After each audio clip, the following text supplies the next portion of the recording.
Charlie, you ready?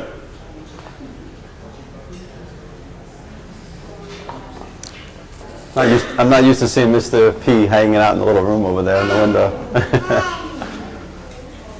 I've been here a long time. I didn't know it's been a while before I realized that little room existed. That's like an old school filming room, and they used to have like films for movies and stuff. They had that little room there. So, yeah, the projector room. Now we use it like as storage, and we thought it'd be a good spot for Charlie to do this in the auditorium. So, all right, good morning, guys. How are we doing today? Good morning. Welcome. Hope you guys are doing well. Hope you had a great weekend. I'm always happy when it's Monday. I'm a little sad today. I had to drop my daughter off at Delaware yesterday at college, so we had her home for 6 weeks. It was a great 6 weeks. I'm excited for her, but it's never easy. So you guys are in the beginning stages. When you get to that, you're very proud, but also a little sad at the same time. So. But good stuff, all good stuff. So today I'm very excited. First of all, I want to update you on some things. Nothing major. I think this is just a good opportunity for us to touch base. We met the last time, I think, in like early December. I told you all these things that were coming up in the next 6 to 8 weeks. Believe it or not, 6 to 8 weeks went by just like that in a blink of an eye. And I just feel like this is a good opportunity for me to just tell you what's going on, but also hear from you, what you guys, any concerns, any questions. Obviously, we're here to help and answer them. And also, we're very lucky to have Rebecca Hyman here. We're very happy to be working with her the entire year.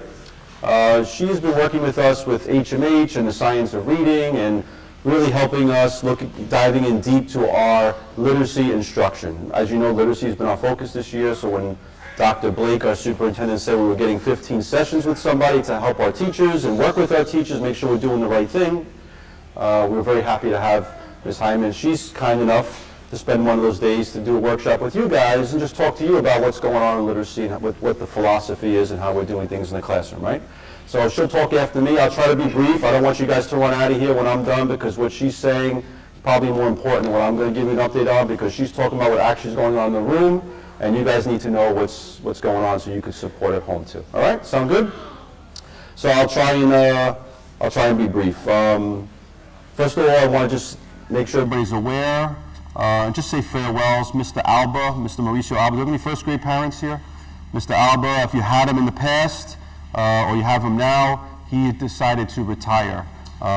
He found out rather suddenly that he was eligible for retirement much sooner than he expected, and he decided to take the city up on that offer. And I can't blame him, I guess. So I just want to say that Mr. Alba, and I don't know if I'm sure he's not watching, but he was a true gentleman. I worked with him for probably 20 years. He started as a sub here, immediately was like one of those subs that stands out where you're like, we have to hire this person. He was just a great presence, great aura about him, wonderful human being. He was a great first grade special ed teacher. We called him the child whisperer. We had kids in kindergarten that weren't behaving so well. They went to Mr. Alba and they were calm and quiet and they just turned over a new leaf. He was a great guy. We're going to miss him, but we wish him well. And he deserves many, many years of happiness and a great retirement. We also, though, to announce that we have Ms. Contreras now who's joining us, and I'm very excited about that. Ms. Contreras is ready to take on new endeavors. She's been working as a teacher assistant in Great Neck in a great school called Saddle Rock Elementary School. She interviewed with us as well as other people. We loved the way she interviewed. We actually had her come in and do a demo lesson with Mr. Alba's class in Mr. Alba's position. She led the lesson. She did a great job. We were all very impressed and pleased by her, and we think she's going to have a wonderful career. She's in the beginning stages of a career, and we're very happy to have her here at PS 99. So she's actually doing us a favor. She basically starting before, she's considered a sub right now. Her license will officially kick in. We wanted to start right away and get acclimated with the class before Mr. Alba left, which she did last week. And she's rolling right now. Ms. Steinman loves her. The Annex is really happy with her. I'm really happy to have her. We're trying to turn over the staff. We have staff that have been here 20, 25 years, and they're amazing. As they go, we try to bring in some new reviving staff also to give us a kind of blend on what we have here at PS 99, a little bit of a mix. So we're happy to have her too, all right? I want to just say also kudos to, in case, I don't know if you ever really come across our custodial engineer. We have a new custodial engineer. That's the person that's totally in charge of the facilities here at PS 99. We had a gentleman by the name of Mr. Vincent. He was here for quite some time. He put in for a bigger school, bigger salary. That's usually how it works with the custodians. We have a gentleman by the name of Eric Bartfield that started here last month. We're happy to have him because we were out, we did not have a custodial engineer for quite some time. And custodial engineer basically supervises everything.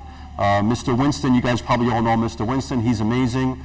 He's our fireman. He handles the heat in the boiler and he supervises the cleaners. But Mr. Barfield is the overall custodial engineer of both buildings, and I'm happy to finally have consistency with one person. So he's here now. He's a great guy. He's been really, really good so far, just so you know. And that's important because the principal and the custodial engineer, these are behind the scenes that you don't know. I manage the instructional piece. Whether the heat works here or not is not my thing. That's his thing. And when you get somebody that's difficult and doesn't do his job, I can't fix the boiler. I don't know who to call. He knows who to call. And if they're not good, kids suffer, and then instruction suffers, and that's where we're a partnership. Like he doesn't work for me, I don't work for him. We work together. So the fact that he's here, and I'm sharing this with you, is because I feel good about our partnership. He's a good guy to work for, and that's a good thing for us, okay? I want to say kudos to our staff. We've had some unforeseen medical situations with some staff members, 4th grade, some people's husbands or family members. Some people had to take a little bit of a leave. I don't know if we have anybody here in 4th grade or 6th grade maybe, but we have a couple of teachers that had to stay away for like 4 or 5 weeks. We had some good subs take their place, and we had the grades pulled together to make sure that instruction is not lost. So if anybody's in Ms. Wenzel's class, you're not missing out on anything. Ms. Wenzel's trying to get back as soon as possible, but we don't want her to rush back because we want to make sure she's healthy. Ms. McKeown is having something with a family member. She's been out for a few weeks. She's going to be out for a few more weeks, but again, Ms. Melissus and the sub that we're putting in there is making sure instruction's not skipping a beat. And I can't do that without my staff. So I really want to make sure that, I know I've said it in dojo messages, but if anybody's here or is not in your class, but you just want to know what goes on here, my staff is true professionals. Like they really step up when the times get tough, and we make sure that we're looking out for each other. And that's the kind of environment that I'm proud to say that we have here. On a little bit of a negative note, the PA after school program. Anybody here, people at home too, I hope you're listening, anybody here was in the Girls Who Code program? Girls Who Code, it's called, right? So there was a little bit of a oversight, not a bad thing. I just want to be transparent with you. There's a little bit of an oversight. When Girls Who Code started, it was a free program for everybody. It was a program that was given to us and it was free. So a lot of people that were coming to the PA after school program just for that program were coming on a Monday just to be part of what we call Girls Who Code. It was strictly for girls to get them more involved in coding and that type of work. And it was free. So if you would come in on a Monday, you didn't pay for the PA after school program. However, that program stopped. We still had it, but they weren't providing us with the free program. We just continued it on our own. We kept it free for everybody that was in it, but then the oversight was people that were joining it after the fact were paying for it, and they weren't supposed to be paying for it. And this went on, I think, for last school year and this first semester and also the second semester. So I found out about it, that people were paying for this program that shouldn't have been paying for it, meaning, let's say you came for 5 days a week, but one day you were just strictly Girls Who Code, you should have paid 4 days a week. Or if you came 3 days a week, but you were Girls Who Code, you should just pay 2 days a week. Now, if you just came for Girls Who Code that one day and that was it, you probably didn't pay. But Mr. Halpern's looking through all the registrations, he's seeing who paid what. He's pretty much got the answer to everything. We're going to contact you if we felt like you paid for a day, extra day of PA after school program, which could come up to hundreds of dollars per session, right? So we're going to reimburse, we're not going to reimburse you, we're going to take it off the credit of session 3. It's just easier that way instead of writing a bunch of checks. So I'm going to meet with Mr. Hopper this week. We're going to identify everybody. We're going to contact you. We're going to tell you when you register for PA after school program, you're going to get this credit, and it should be good. If you feel like you paid for it, and you shouldn't have paid for it, and we don't get in contact with you, please don't be afraid to speak up. Just let Mr. Hopper know. He'll look into it, we'll verify it, and we'll make sure we give you the credit as well. It's just for this year, sessions 1 and session 2, all right? I just want to make sure you guys know, in case, I didn't want you to think that we were mischarging people and trying to keep it quiet. It was just an oversight, okay? State exams are coming up rather quickly, so we're getting ready for that. State exams is kind of crazy this year. It used to be grades 3 through 6 was the same day. Now with this online assessing, We have certain days do one day, certain grades do one day, another grade do another day, so it's really important. You may have two children, one in 3rd grade, one in 5th grade, they could be testing on different days. So it's important to know when your child is going to be testing. We got to make sure that they're here, you know, they're prepared for it and they're ready. We'll give those dates out if you don't have them already yet. But they're going to basically, literacy is going to be throughout April, and then math is going to be in May, right, Ms. Trujillo? In May. Online testing concerns, what? We'll just post it on Dojo. I'm not going to remember.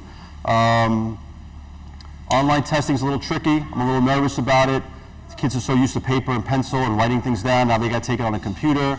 But we're trying to prepare them best we can for that. And it'll just get better year by year. But I know they're working very hard to be ready for this test. I know the teachers are working very hard. I just met with my teachers today in a faculty conference, and I explained to them this is crucial right now. I need my teachers to be here as much as possible. Obviously, if they're sick, they stay home, but we need them here as much as we can. I need the students here as much as possible. Every lesson counts, every day counts, every enrichment, every AAS intervention period matters. So we want to get these kids really ready and show as much gains as possible. It's not just about the test, it's just about getting them where they need to be as they continue to progress grade by grade. We're going to be meeting with all our intervention teachers and our classroom teachers to discuss data this upcoming month. I want to see where we are. Data was, the second round of assessments were done in January into February. So I want to get a sense of where we are to make sure that what we're doing is actually working. You know, teachers could think they're doing a wonderful lesson. I could walk in and be like, my God, that was the greatest lesson ever. But if the data is not performing and it's going down, I don't care if they're jumping through hoops, it's not working. So we have to then do something different. So it's important. I love what I'm seeing, but I want to make sure that it's working, and I want to make sure that we're addressing all the needs of all the students. So it's really important. After that meeting, I'll get a better sense of where we are, both in math and literacy, but specifically for literacy, that's really where, you know, with the new program and the new modules, the new assessments, the benchmarks, I want to make sure that the kids are on the right track. Don't forget, you guys, parent role, you know, we have them for 6 hours. Like I always say, you have them for 18 hours. In those 18 hours, hopefully they're sleeping at least 6 to 8, you know, maybe 9. What are they doing the other hours, right? We want to build that well-rounded child. Are they involved in things? Are they playing with their friends? Are they getting out? Are they playing in the snow? Are they in sports? Are they in whatever? But also, are they spending time on their academics? Are they doing Lexia? That is your job. That's your role. That's not the classroom teacher's role. When I come into a classroom and I see kids on their laptops, and I'm like, what are they working on? Oh, we're doing Lexia. Why are we doing Lexia in the middle of literacy? Well, they're behind in their units. I don't understand why they're behind in their units. Well, you know, we only got 60% done this week. Like, that is not acceptable. I get on my teacher's case to get on your case. So when they get on your case, please make sure you're doing the units. Don't just put them on a laptop and then walk away, because they could just be sitting there pretending they're on and the minutes add up, but the units don't add up. They have to do the units. And I'm telling you, the reason why I'm so strong on this to my teachers and to you is because everybody in this building agrees that if the kids do the units, they're showing gains in Lexia. If they're showing gains in Lexia, the teachers are seeing it in the classroom. I've asked every teacher at the end of the year, do we still need to invest this money in Lexia? And every single one of them said absolutely, that they see gains when the Lexia is showing gains. So that's your role. That's what we ask you. That's what we do as homework, Lexia units. That and reading at home. Get them reading something of their choice, of their liking, talking about it, asking questions about it. Simple as, what did you read today? What happened in the story? What do you think is going to happen next? What do you know, if you were the character, what would you do? That's very, you know, take interest in it. Even read to them if they're young. Let them see the love of reading, the joy that reading brings. Little kids, when they listen to you read, they are focused, they are tuned in. When you have that enthusiasm about reading, it develops that love of literacy. And that's what we're trying to do this year. It's not just about tests, it's about getting them to love reading, not to be afraid of picking up a text, and then understanding the power of reading, that when you're reading something, you're learning something as you get older, which ultimately is what we want these kids to do. Learn to read, love to read, so then you can read to learn things in the future. So important. Okay, guys? So please, those are the two things that I beg my parents to follow up on. It's extremely important for us. February break, we're going to have a reading program and math program here for test prep. It's going to be for grades 3 through 6 only. It's probably going to be a total of like 90 kids. We're going to have 2 teachers in 3rd grade, 2 teachers in 4th grade, 1 in 5th, 1 in 6th. It's going to be the Tuesday, Wednesday, Thursday of the February break, not Monday, Friday. If your child's invited, you'll get a notice sent home. We're looking at students that maybe slip through the cracks and don't get the support in certain areas, so we try to find them, like kids that are maybe like 2-level, low 3s, that we don't really, they don't get that extra support in the class, or, and we figure, what, they could use that extra support as well. So we'll invite your students. If you get invited and you say yes, please be here. We only want 15 students in the class, so if you say yes and you don't show up, another child could have taken that spot, okay? If you're going away, that's fine. Just say no, you're going to be away, okay? I have a question of that program. So they chosen by the school, by the teacher? Yes, yeah. We're going to meet the teachers and find out who that is in the next week or so. Only if they just know that. Yes. If you don't hear anything, then you're not coming, okay? Career Day. Just want to thank all the parents that came in and spoke about their careers. We had a ton of parents that showed up. I loved it. It was good to see you guys. I know we're all trying to get you back in here one event at a time. Everybody wants to come into the school and see their child's class. So to see that you guys there doing the presentations, dressed up, and whatever role you're doing was great to see. We had a lot of chefs here. Man, we ate well on Friday. Desserts and food and so forth. That was great. It was really, really nice to see you guys. So thank you for doing it, and that's hoping something that continues to grow. We're going to bring back what we call Punch and Pillow Day, I believe, right? Where we're going to have like the kids are going to have some punch. Is it Punch and Pillow or Warm and Fuzzy? Punch and Pillow Day, where the parents are going to be invited to come in and read to the kids as well. That's another fun event. So when you see that on the calendar and you get an invite, try to take the time to come in and read, especially if your kids are younger. When they're older, like, Mom, Dad, get out of here, you're embarrassing me. But when they're young, man, they love when you come in. So don't lose that opportunity. You don't get that forever. Come in, read to your class. Don't worry about making a mistake. They're just so happy that you're there to read to the students, okay? My son sent a message to you, and he said that the principal gets to choose if we have career day or not. Please let him know that we all want career day next year. Yes, yeah. No, we all wanted to. We walked around and we loved it. We loved what we saw. It was good to see. The teachers loved it too. It was really good presentations, yeah. Next week is Student of the Month again. We're trying to acknowledge as many students as possible. We obviously can't acknowledge everybody. We want the students to earn something. We have a lot of different topics to acknowledge them, whether it's most improved, most responsible, whether it's phys ed, whether it's art, whether it's literacy, whether it's social studies. We have a lot of kids that we acknowledge. If you get selected, kudos to you. It'll be here in the auditorium. It'll be next week, Tuesday through Friday. Kindergarten is Tuesday, grades 1 and 2 is Wednesday, 3 and 4 is Thursday, and Friday is grades 5 and 6. So, yes, it'll be in person, all right? And we're going to have the Glee Club performers perform during that week, so if your child's in Glee Club after school, you can come on in and watch them perform too, all right? So again, we're trying to get you in here as much as we can. 6th grade truncation, 6th grade moving on to middle school is official. It's a done deal. I'm not saying that with pride. I'm happy about it, but I'm also a little sad. But it's for the best for our community. We had the official vote on January 22nd, and it's done. So we're going to officially be K-5 next year. Again, I've said this many times. It should not be a shock to you guys. You've heard me say it for years now. It's something that we're looking to do to get small class funding. That's the next hurdle now. But whether we get that or not, we're going to be K-5 next year. And I just think it's for the best. So all of 5th grade will be graduating this year separately, and then 6th grade will be graduating on a different day. 5th and 6th will have their picnic together. 5th and 6th will have their trip together. 5th and 6th will do a play with Miss DeAndrea, whoever gets selected together. So it's going to be a great time for those kids, and we're happy this is happening, and I think it's the right thing to do. From this point on, for those that have young ones, your child will be graduating with all their peers, everybody together as 5th grade, not who leaves and who goes and so forth, okay? I'll keep you posted on the small class funding. That's a big thing. Small class funding is going to change the dynamics of instruction at PS 99. We're going to have, from grades K-3, hopefully if we get the funding, 20 kids in a class at most. That's amazing. And also if it's an ICT class, meaning there's children there with IEPs, right now we could have up to 12 students with IEPs in an ICT class because you have 32 kids in a class. When you go down to 20, you won't have more than 8. So those 8 kids are going to get a lot more support.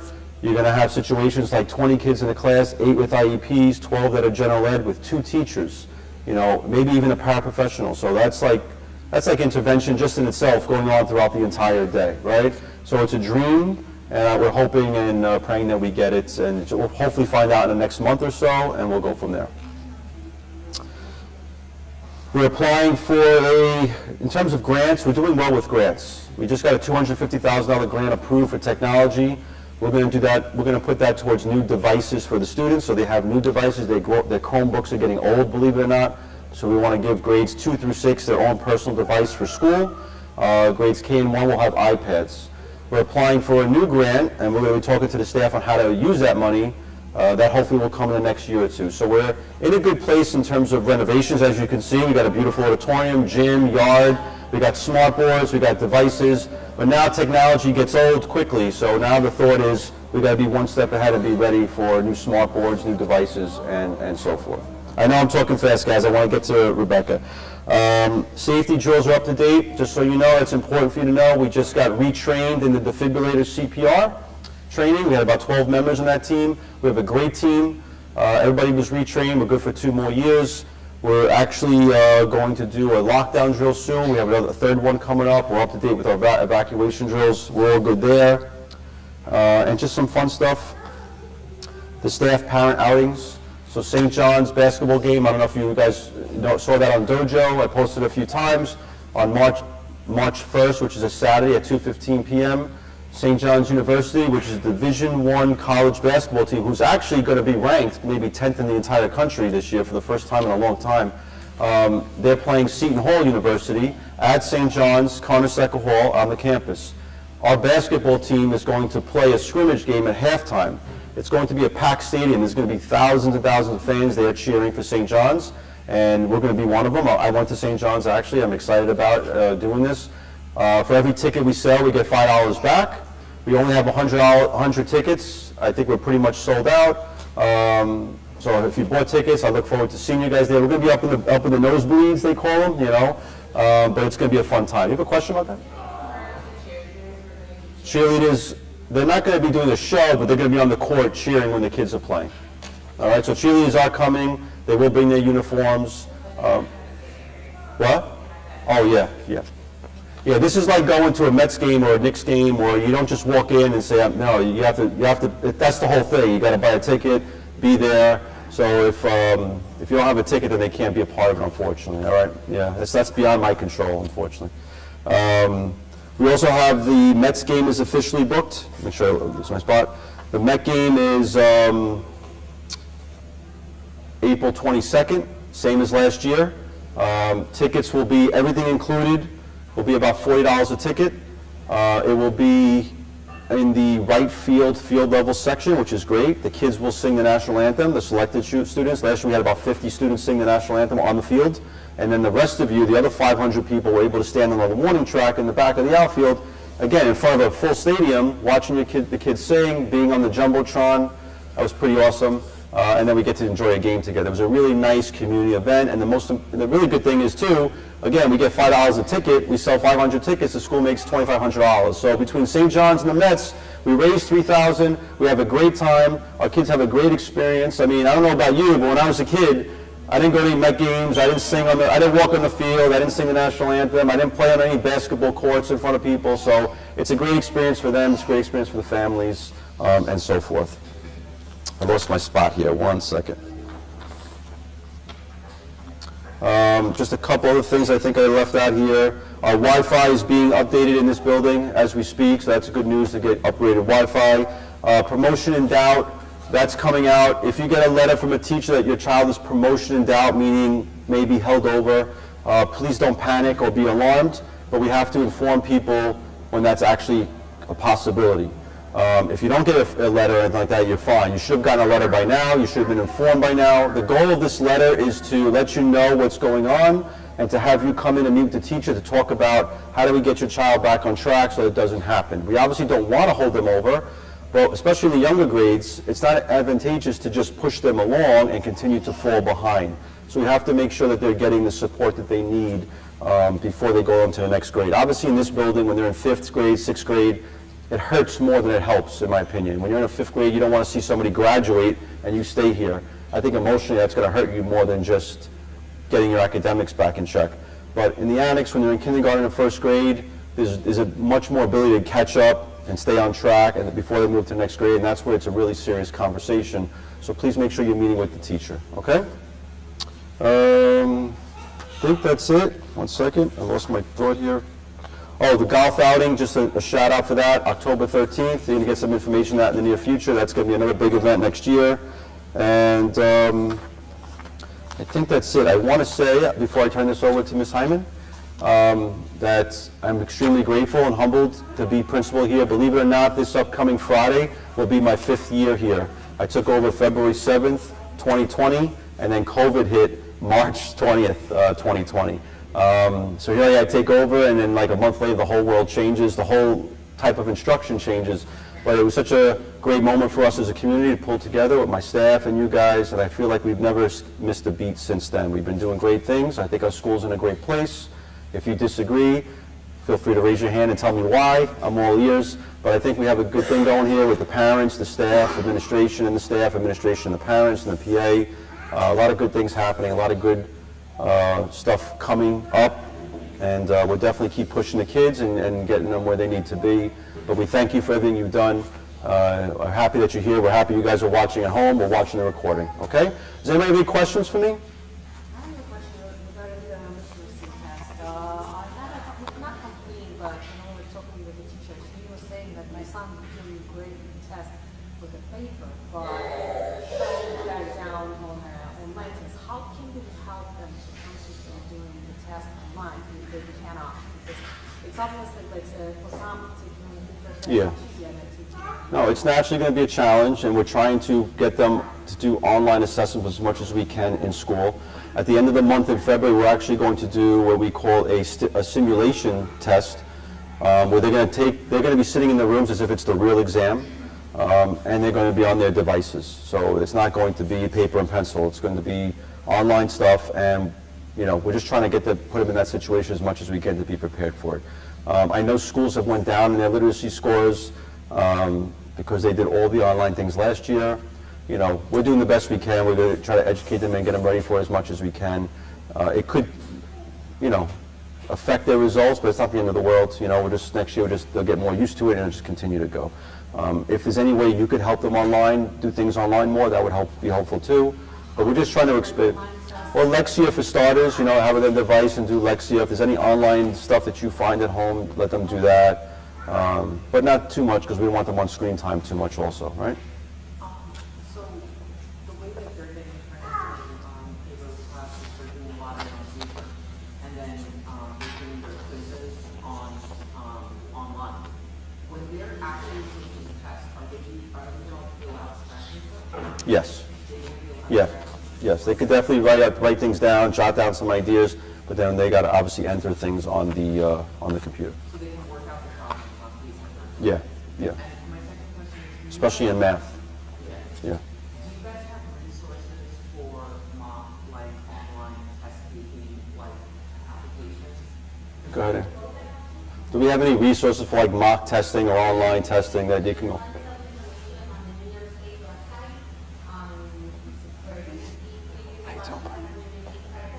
How are you? Good.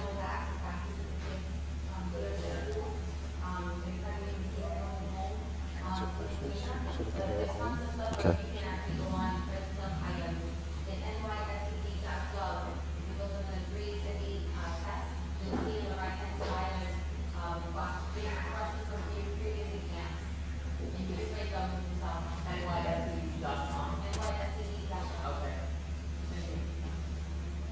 Any other questions?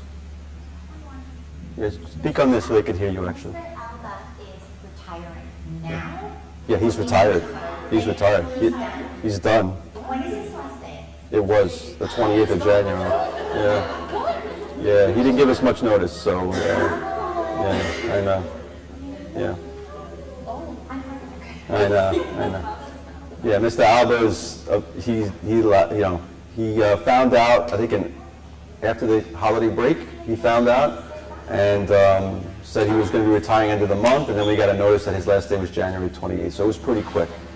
Yeah, so we're very lucky we found somebody very good, but we're happy for him, obviously, I know. of course. Yeah. Wish I could No, it would have been nice, you know, yeah, I agree. He was ready, I think, obviously. Any other questions? You guys good? You sure? All right, obviously if you have questions, something comes up, any concerns, you know the channel, first yourselves, Dojo Chat, right? Ask some questions on there, answering each other's questions. Classroom teacher, Ms. Hernandez, obviously my APs and myself, we're here for you guys, okay? All right, you ready, Ms. Simon? Ready. You have a mic, you're good? All right, guys, enjoy, all right? Thank you. All right. Good morning, everybody. It's great to be with you. My name is Rebecca Hyman, and I'm a literacy coach and consultant. I work for Teaching Matters, which is a nonprofit organization. We partner with schools in both public and private settings to really support teachers as well as students. No matter the zip code, we're working to close the equity gap and ensure that all children have access towards achievement. My email is here. Feel free to jot it down. Throughout my workshop, which I will also try to keep somewhat brief for you, I welcome you to take pictures of anything I share. We'll also, be sharing some resources through Dojo, so I'll show you here, and then you can expect to see links sent out at a later time. So I am very fortunate to partner with 7 schools in District 28, including PS 99. The way that we work is we partner with schools and we facilitate cycles of coaching and I'm currently partnered with K through 5. I will also be supporting the 6th grade teachers so that they are well supported as they transition to other grade levels in the upcoming academic year.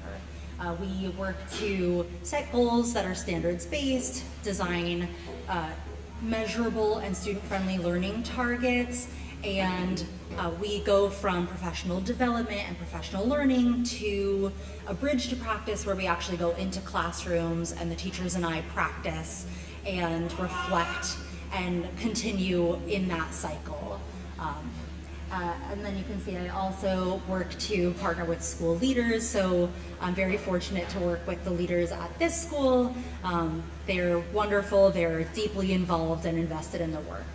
So in addition to taking pictures, I welcome you also to ask questions.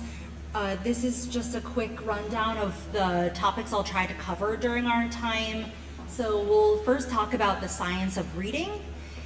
Next, we'll talk about the New York City Public Schools, formerly known as New York City DOE, New York City Public Schools literacy shifts, followed by a little blurb about HMH into reading. We'll then talk a little bit about tips for supporting your scholar at home. Then I'll open up some questions and answers. But along the way, if you have any burning questions or if you have to sneak out and you would like your question to be answered, please feel free to use the Post-its and the pens and markers that are on this chair here and just throw your question up on the parking lot, and then either myself or school leaders will be sure to answer those questions for you. So let's get started. First, we'll talk a little bit about the science of reading. So what exactly is the science of reading? The science of reading is a vast body of research that builds on cognitive psychology and reading research. What I'm showing here is a representation of what we know as the simple view of reading. The simple view of reading represents the way that people learn how to read, and it comes from research conducted by Go and Turner, dated back to I believe 1989, if I'm correct, and it builds on cognitive science and research of reading, and it shows that this is like a multiplication problem.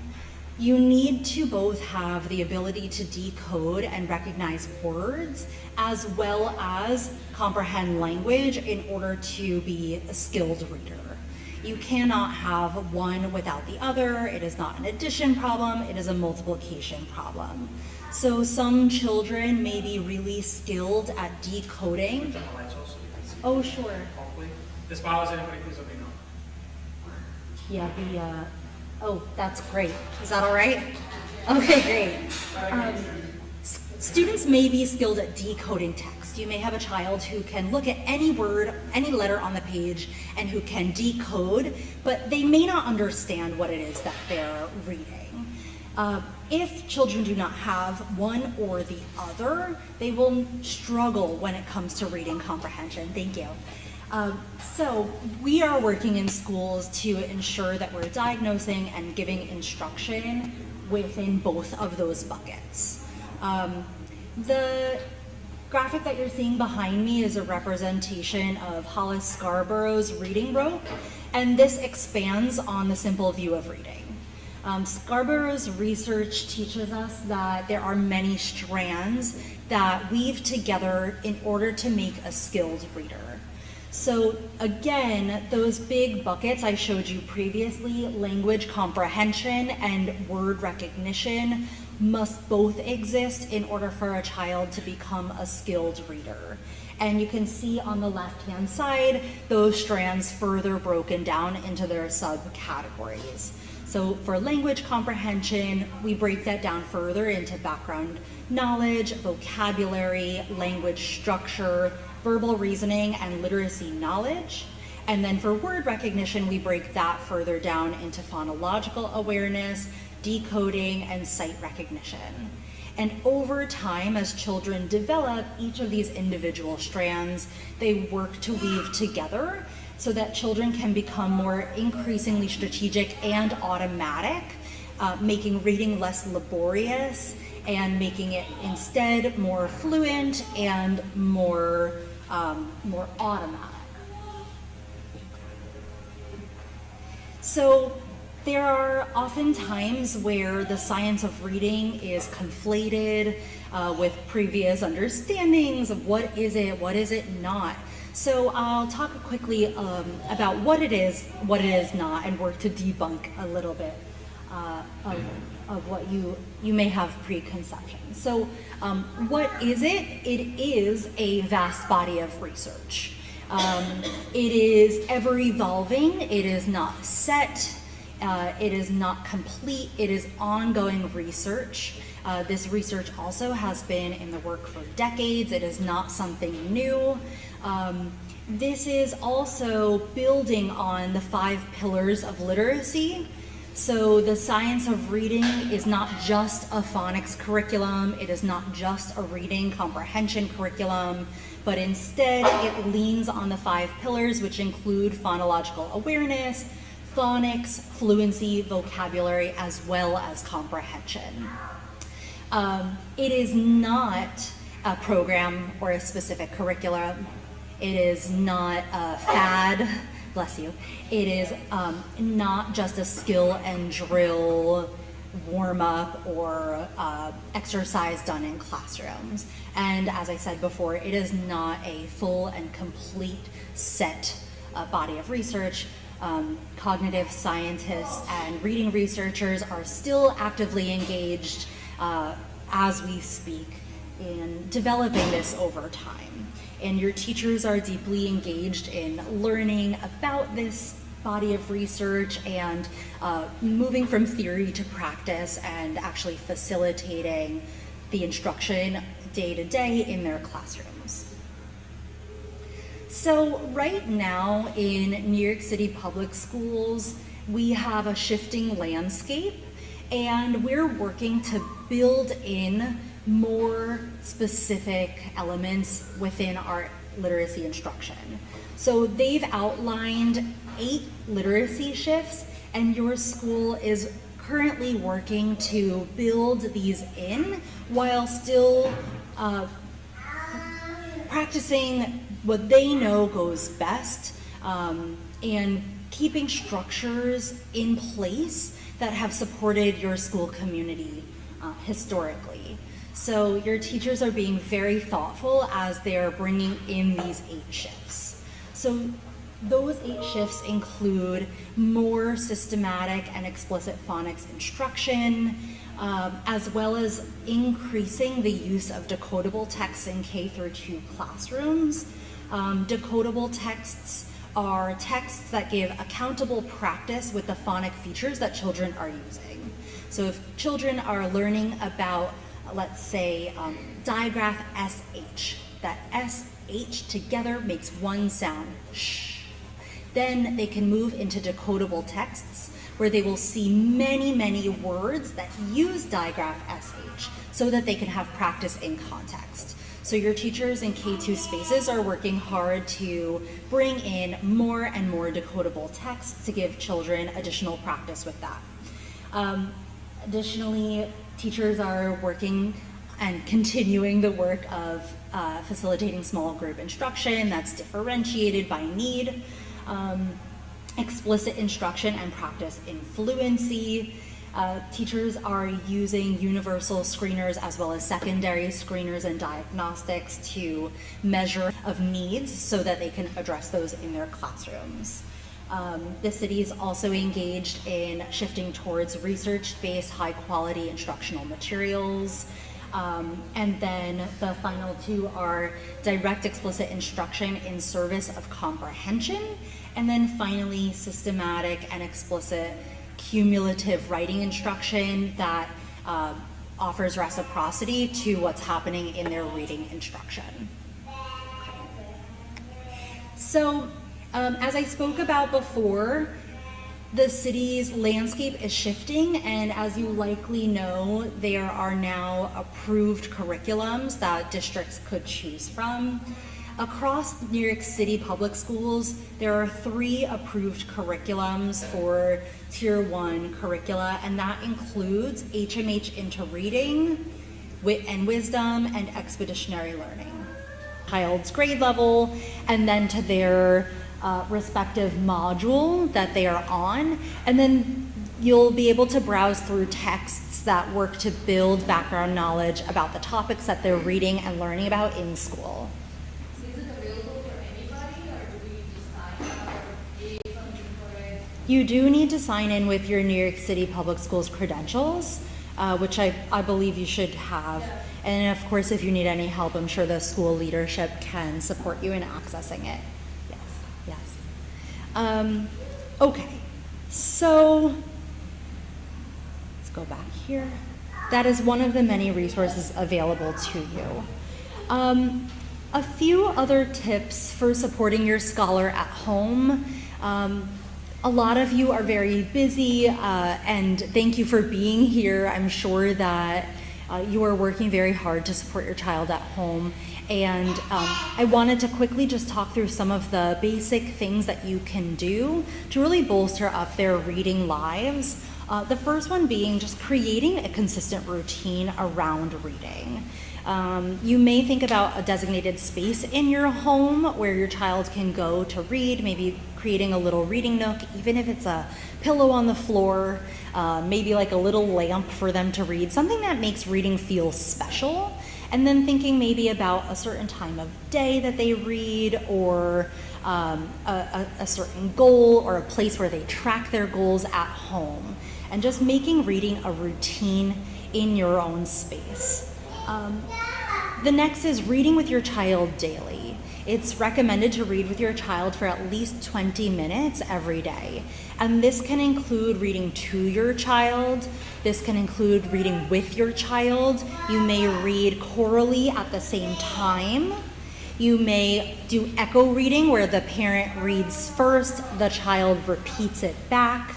Or you can have your child read to you and pause them along the way, having interactive questions and discussions, talking about what did you learn from that story, what happened in the beginning, middle, and end, and just supporting them with comprehending the text along the way. As you're reading, you can be talking about the meaning of unfamiliar words. You'll want to think about making reading joyful for your child. We want to avoid making reading a stressful situation for children and rather make it really joyful. So that could look like bringing in more topics that the child is interested in, or more formats of text that they're interested in. Showing also how you model this in your daily reading life. So little actions make a lasting impact. How do you model your attitude towards reading? Do you show that you find it joyful? Even if you don't, can you pretend that you do? How might you read aloud the environmental print in your everyday lives? Even when you're making a recipe at home or making coffee, can you read the instructions out loud?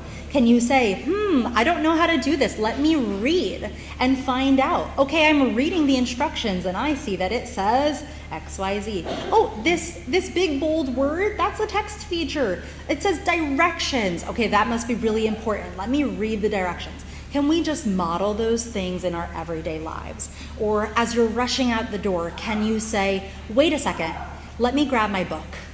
Right? I have 10 minutes in between my meetings at work and I cannot wait to read the next chapter of my book. I don't care if you actually read it or not, but model that for your child, how you tuck reading into your daily life. And then of course, partnering with your child's teacher. Your child's teacher is the person with boots on the ground every day. They know your child best other than you, and they have very helpful recommendations for how you can support them and really work as a partner. So you may also be familiar with some of the newsletters that are sent home. These newsletters are helpful to attend to. They've got some specific suggestions on how you can support knowledge building and practice with the specific skills that are relevant to that child's module they're currently engaged with. So please do partner with your child's teacher and really listen to what they're suggesting, because it really takes both the teacher or the school, the family, and the child to all be invested in order for a child to succeed. Okay. So we'll take a few minutes to do a little Q&A if anybody has questions. Any questions? Yes.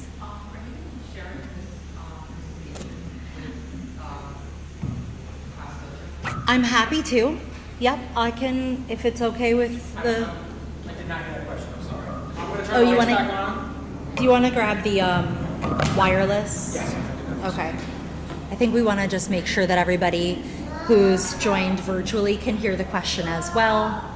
The question, do you want to repeat it?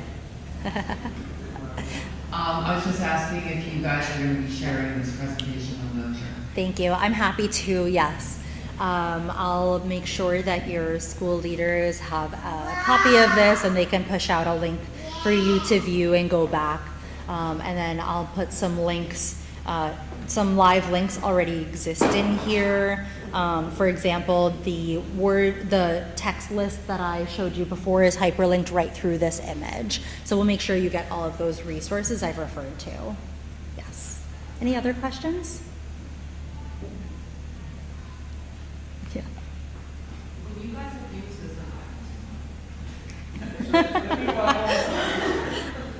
when you use this in other schools, like I don't know how long ago, what kind of measurable impacts have you seen using this specific age model?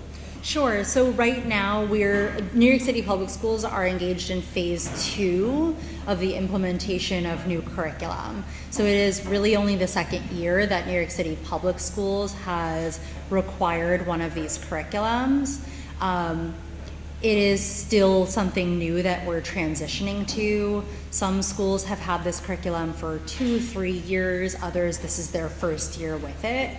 But what we're seeing is that children are growing knowledge on topics, so they're doing more wide reading on a topic, whether that's about animals and their adaptations, or whether that's about dramatic literature like plays. We're seeing that children are growing their knowledge of topics by reading across multiple text sets of it. And we're also seeing that children K through 5 are really growing their ability to engage with and demonstrate their understanding of skills, because the skills spiral across modules as well as across grade levels. So kids are being exposed to skills like central idea, determining central idea and supporting it with key details, and then they're doing that work across modules as well as across grade levels as it increases in complexity and as the texts increase in complexity.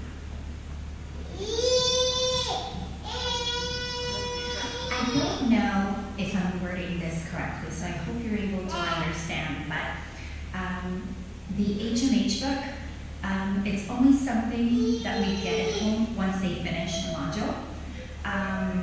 But I'll give math as an example, right? So we use Go Math, and every day the book comes home, and we're able to see the work that they did for that module, which makes it a lot easier for parents to be able to model through what we see.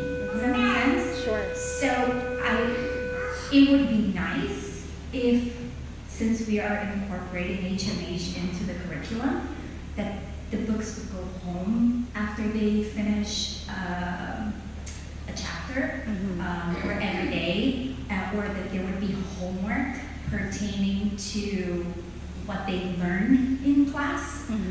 The books look really cool when we see it when they finish the module, but it would just be nice if the homework and the things that we had to work on at home had something to do with what they were learning in class. Sure. Especially because my son in particular, we have to work on getting information out of him. Sure. So it's a lot easier for parents to be able to help when we know what's going on in class every day. Sure. I hope that makes sense. Yeah, that does make sense. I think that teachers have structures and routines built into their classrooms that set children up for daily success at school. And when materials travel home and back, they sometimes get lost or destroyed. So it may be that individual teachers have different rituals around whether they send those home or not. That said, texts can be shared virtually. So it may be the case that your child's teacher can push out the text they read that day or that they're reading across that week online so that you can view it at home as well. It is also important to note that teachers' job is not to teach children books. We're not engaged in novel studies, but rather we're teaching skills in service of comprehension. And so what we want to avoid is drilling texts with kids and making them memorize books, but rather how do we make sure that we're engaging children in the skills and practicing transferring those skills across multiple texts. So it may be best to ask your child's teacher, what is the skill you worked on today or that you're developing across the week or across the module, and then asking similar lines of questioning in any text. So if the child is working on, I'll go back to determining central idea and key details, you can ask them in any text, what was that book mostly about? Or what was that part mostly about? What was the central idea? What details made you think that? What details support that idea? And that is a question that's transferable to any text rather than just focusing on today's text. But I think there is a way that we can find the intersection of both. Any other questions? Okay. All right, if any other questions come up, please feel free to jot them on the parking lot, and I thank you all for being here today. Thank you.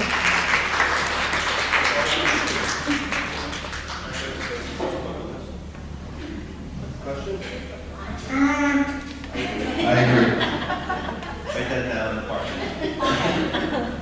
I forgot to mention too, first of all, thank you, Ms. Henry. I appreciate you doing this, very informative. We're going to share this info with you guys on Dojo, and of course you can watch it again if you like.